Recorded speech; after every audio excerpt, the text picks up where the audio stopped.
We know as the digital advertising ecosystem continues to grow, you're talking about more than a $60 billion US industry, but it continues to get more complex, more players getting involved. What that creates is this opaque supply chain.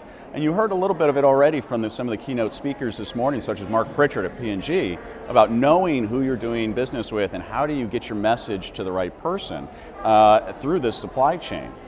TAG is really created to bring marketers, agencies, ad tech, and publishers together to create a new form of transparency. So you know that your business partners are legitimate companies, not criminals, and that you are getting what you think that you are buying from a marketer's perspective.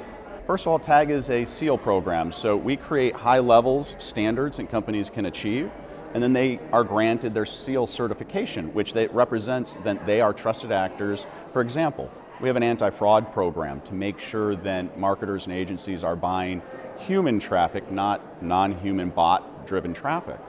Very important because it's costing the industry billions of dollars. As the ANA looked at in their recent research, more than $6 billion a year is lost to advertising fraud.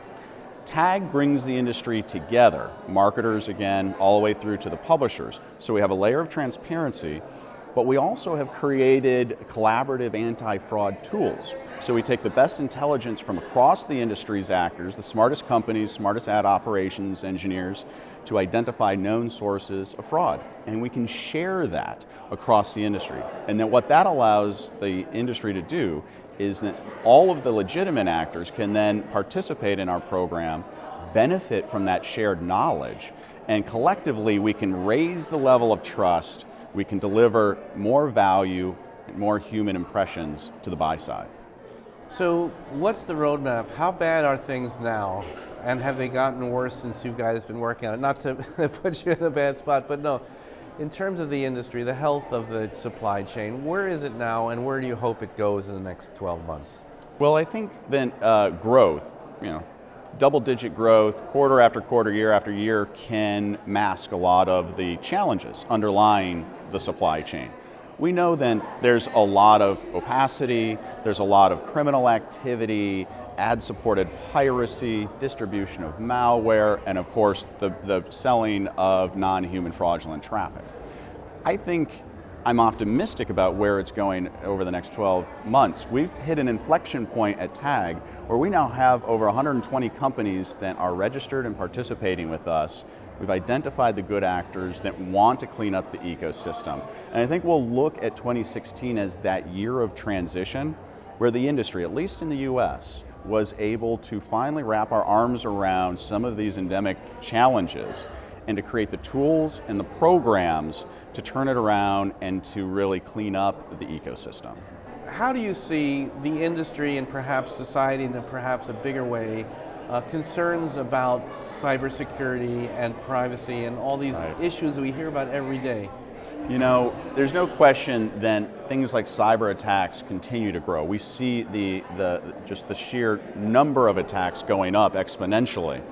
I always like to say, I like to look at this from a consumer perspective. Privacy is a tough issue to define, and there's a spectrum of concerns that consumers have, legitimate ones. Some are very privacy-centric, some love to share everything. But when it comes to identity theft, every consumer has a zero-tolerance policy. Nobody wants to have their identity stolen or their bank account hacked into and their credit cards hacked into, and to lose the financial aspect of those attacks. So the industry has to do better to protect consumers. From a TAG perspective, we look at this as a digital supply chain challenge.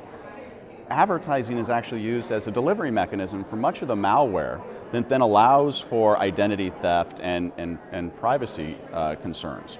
So we've created an anti-malware program where, again, bringing legitimate actors together to share intelligence, making sure that we set a high bar so that they are, for example, scanning advertising creative to make sure that it hasn't had a piece of malicious code inserted into it, such that when it is displayed on a consumer's device, that consumer has their device taken over by a botnet. And we also think this is really key. For the first time, the digital advertising industry now has a formal partnership with federal law enforcement agencies. We're working with the Department of Homeland Security, the FBI, and Department of Justice to make sure that once we share that intelligence, we put it out to the industry, to the good actors, and then we take it and we put it in an actionable format so that law enforcement can go after the criminals. That's really key.